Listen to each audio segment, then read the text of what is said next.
Hello, it's Mike Burton, editor of MJ, here at our stand at the Solace conference this week. There's been a lot of publicity recently about chief exec's pay, and there have been some programmes on Radio 4 and of course coverage in the national media about pay. A perfect opportunity for our team of sleuths from local gov to talk to some of the chief execs here about their views on this subject. Well, some will feel bitterly disappointed with those comments, but I think we're in positions of public accountability, and we need to be prepared for our salaries to be discussed if that is the way of the world. I think we need to be transparent, and I believe in comparisons between other sectors. Education, there are some head teachers that are now being paid more than some chief executives. So personally I have no problem with that debate, and I believe that it is more than just election posturing. I think it is something that people do in pubs and in other focal points in communities. They do speak about those things as they do about professional sports people. So it doesn't worry me, but I can understand that it can undermine public confidence. On the point of media treatment of chief exec's pay, I think it is something that has been blown completely out of proportion in recent months. And when you compare what a chief exec of a local authority does in relation to a chief exec of a private sector organisation, then the two roles are at the very least comparable. At best, it's a local authority chief who does in fact have more responsibility. So I think the media treatment has been exceedingly negative. Will it have an effect on the quality and the number of people we recruit into local government? I don't think that it will. I think we're in a position where actually pressure on the private sector is going to mean that more talent is going to be directed towards the public sector. Well, it's certainly causing problems for serving chief executives, and it's ironic that it's come at a time when we've got bankers' bonuses of many millions of pounds, MPs' expenses for frivolous activities, and I think it's a political diversion to attack senior serving chief executives. It's certainly putting a lot of people off wanting to become chief executives, that and the context that we're going into.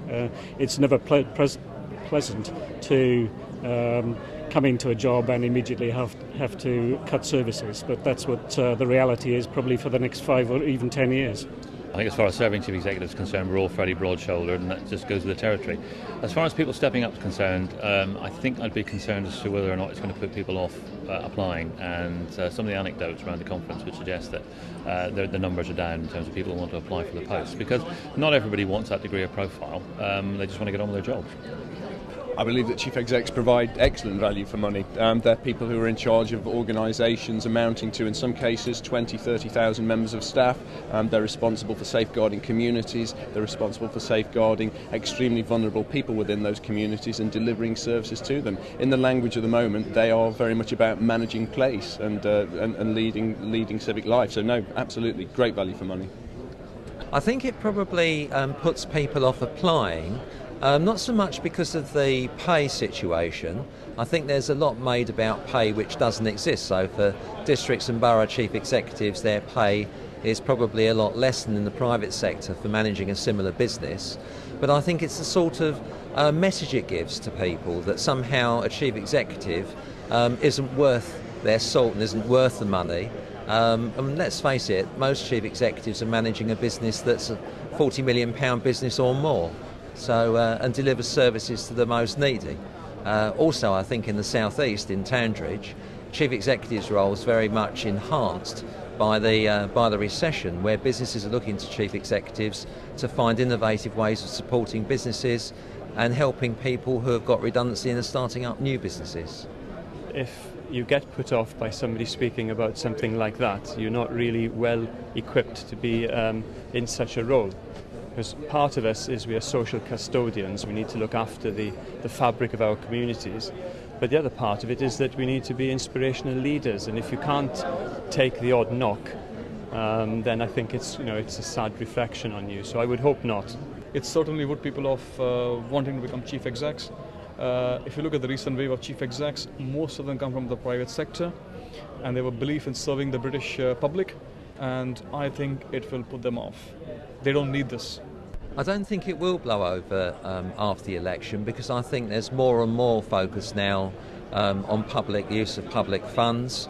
I think that the big difference between chief executives is that they've got local accountability through their employing authorities.